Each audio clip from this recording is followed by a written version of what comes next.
So now I have the honor and pleasure of introducing Adam Park. 10 years ago, Adam was freshly laid off from a job in construction and completely rudderless. He considers the last 2 years culminating in tonight's reading as nothing short of a miracle. The friendship of his colleagues here at CCA means more to him than they can ever know. Please welcome Adam.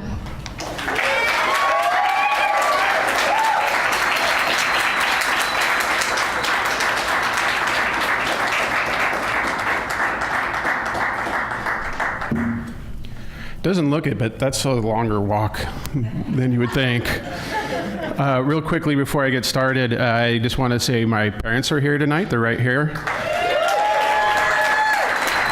And as I've been thinking about this crazy journey that's culminating right here at this podium now, I've been giving a lot of thought to where it all began. And I remembered that when I was a little kid, my bedtime was set at 8:30. But the deal was that if I wanted to stay up an extra half hour, I could, but only if I was reading.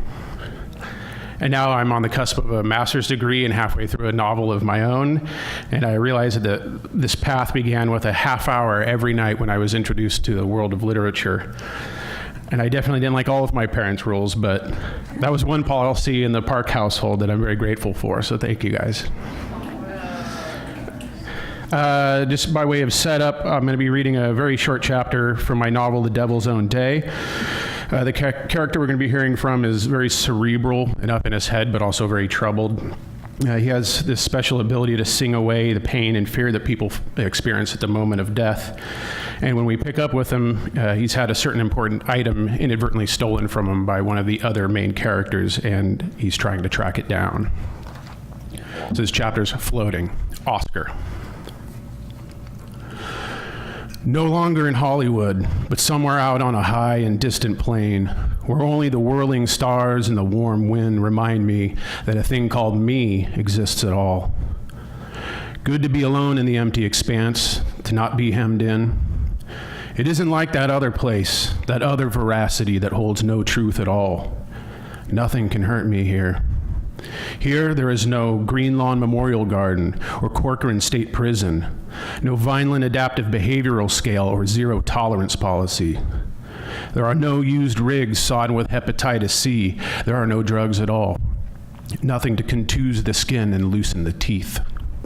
There is no Crenshaw, no Hollywood. There is no LA. I remove my shirt and stand arms outstretched, gazing up into the sky. The stars are shot through with sapphire and cobalt nebulae, and the galaxy bends back on itself like the serpent of some ancient cosmology, and I want to feel its soft celestial tongue skate over my skin. I want to be devoured by the thing, to slide up and out of the world, into an existence of pure being and actuality without form. I draw air into my lungs in a great long rush. Exhale. My feet lift gently off the ground a few inches as my breath passes my pursed lips. Another deep breath, another exhalation, and I rise a bit further. And again. I pull the unspoiled air in through my nostrils. The night and sky take up more of what is Oscar. I exhale and become a little less Oscar. And I rise, farther each time. 50 feet of ether separate me from the ground, then 100, then 200. I never make it all the way out into the heavens above, no matter how many times I try. But with each effort, I get just a little bit closer.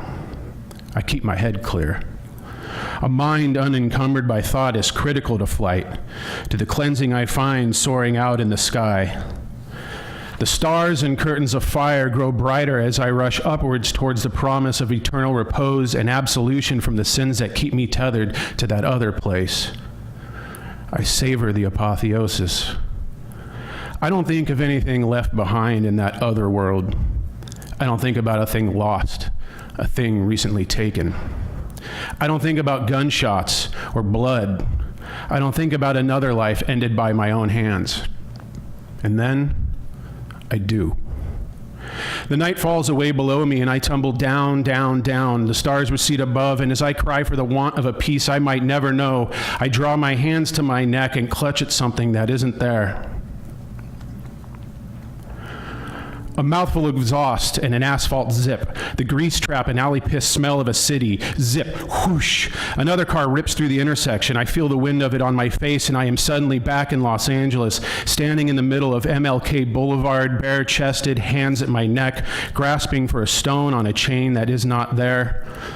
My catatonia snapped off, brought to an end by rushing traffic. And now I'm back in that other reality, that unforgiving reality without beauty. I am weeping. Cars. All the time, turning lefts into crosswalks, burning through alleys, humming up the 110, the 405, the 10, dreamy buzzes in the night, groaning the city awake, always being always. Cars in the reddened sky, the marine inversion layer, the mountains, a buzz narrowed in close to the ears. The LA basin, a fortress filled with the static hum of cars all the time, 4.4 million of them. In Los Angeles, the cars often stop for pedestrians crossing in the middle of the street or against red lights, a marvel to visitors. But they don't stop for Oscar. They don't stop for phantoms. They just don't see me in the waning light. The city just doesn't see me in the waning light. God just never sees my nakedness in the waning light. I walk on for a time. I finger a crimson crust at the pocket of my jeans. What is it this time? It got there last night. Somehow. Somehow I did it again. Stayed alive.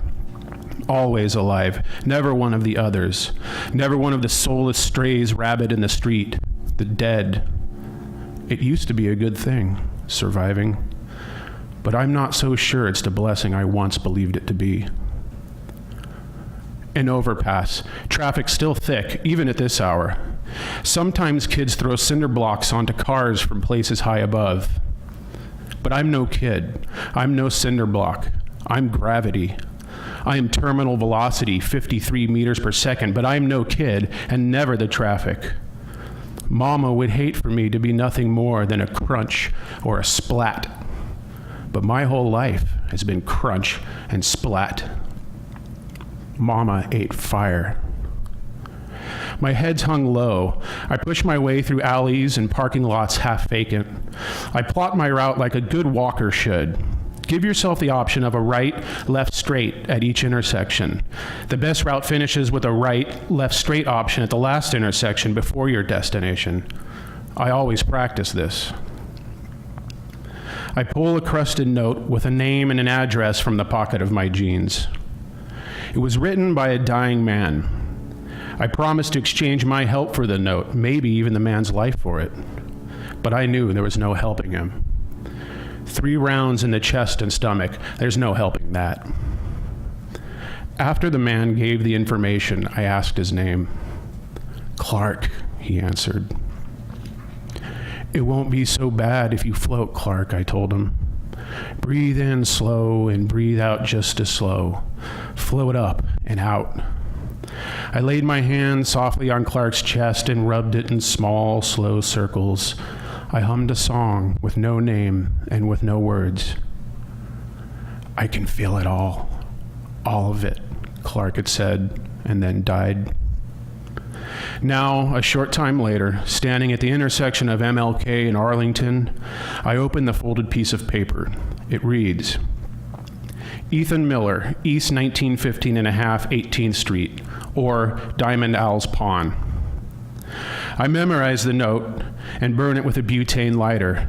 As I hold it in my hand, I watch the dried crimson blood turn to a russet, and I drop it on the ground where it all turns to ash. I don't want to carry it around anymore. It smells like CU 63.546, like a 1962 penny, before all the zinc.